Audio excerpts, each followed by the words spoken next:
Does therapy scare you? Because it scares almost half of the US population, 47% to be exact. They have said that they think seeking therapy is a sign of weakness. That's it. That's my hook. I have no transition or anything because...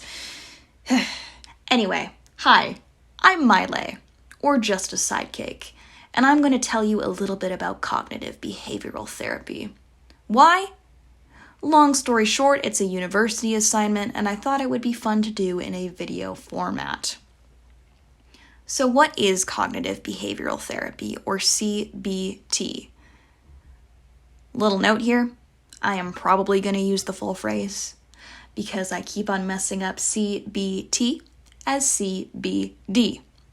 So, cognitive behavioral therapy typically is a verbal form of therapy used to aid patients who have anxiety, depression, and other similar mood or mental disorders. It's meant to help regulate their triggers. And yes, I am actually using that word correctly. Here's a little history on that. You've probably heard of the Pavlovian dog response. Dogs salivate at the sound of a bell for seemingly no reason, but it is because he trained them to think that that noise meant they would get a treat.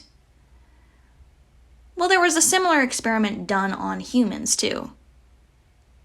Well, humans singular. It was a baby who was 9 months old. This experiment was done in the 1920s, and it was used to study fear response. In summary, the baby was presented with a number of white, fluffy things that he had a neutral reaction to, including a little rat. Over the course of the experiment, the baby, whose name was Albert, would continue to be exposed to this rat. As the experiment went on, it changed. Instead of just studying how the baby interacted with the rat, every time the little rat was introduced to baby Albert, a gong or some kind of loud noise made with an iron bar was made. This terrified little Albert, who of course covered his ears and cried and was fearful. And this kept happening. Every time the rat showed up, the loud noise would ring. And it would go on and on and on. And eventually, they stopped ringing the iron while Albert was shown the rat, and he still cried. This is an iffy, immoral study that only has one subject and no variables. But this was the basis used to develop behavioral therapy, which was in use and full swing in the 50s, only 3 decades later. So, just like the bell triggered the dogs into salivating, thinking there would be a treat, the rat triggered Albert into fear, thinking there would be a loud noise. Back to cognitive behavioral therapy. It was formed when it merged behavioral therapy and cognitive therapy. Cognitive therapy doesn't have as cool or as messed up of a backstory. In short, it evolved from the idea that mistakes can be bad on your mental health, and how the way you act can change how you think. So, it's in the name. Cognitive behavioral therapy, thinking and acting. But cognitive behavioral therapy has one more factor. Cognitive behavioral therapy sees cognitive, behavioral, and emotional responses as a cycle that feeds into one another. The main idea is that unhealthy thought patterns that perpetuate a number of mood disorders can be eased, changed, or fixed by allowing the patient to identify discrepancies. Now, these discrepancies, they're a little tricky. They can come from trauma, they can come from the way you were raised, they can come from a number of things, not necessarily always big, life-changing events. But little ways, little iffies, little ways that people have messed up or wronged you, or little things you notice that make you think like that make you develop this toxic or scary worldview.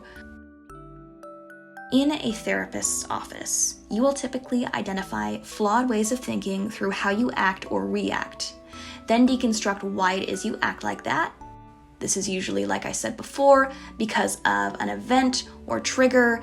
A word that is thrown around a bit is activating event. Think back to Albert, whose fear of rats came from the activating event of constantly having that iron hit. In order to fix Albert's newfound phobia of rats, cognitive behavioral therapy would require him to dissect why he thinks like that and disprove that this way of thinking should be continued or healthy. The idea of cognitive behavioral therapy is breaking down someone's worldview in a way that they can understand. Cognitive behavioral therapy doesn't have to be done with a therapist, although without an outsider helping you identify those discrepancies, it can be quite difficult. Journal writing can be a big help in cognitive behavioral therapy. General reflection and self-help books can also aid. Cognitive behavioral therapy can help a lot of people. It's shown to be incredibly effective for certain cases, but that doesn't mean all of them. There's a high dropout rate of people with eating disorders in cognitive behavioral therapy environments because it just doesn't usually work for them. But cognitive behavioral therapy can be an amazing tool to help people, and it's such a shame that there's still stigma around it. In 2018, Canada claimed that 5.3 million people had expressed need in mental health care. And yet it's still a taboo. Yet it's still seen as weak. Yet it's still seen as a last option.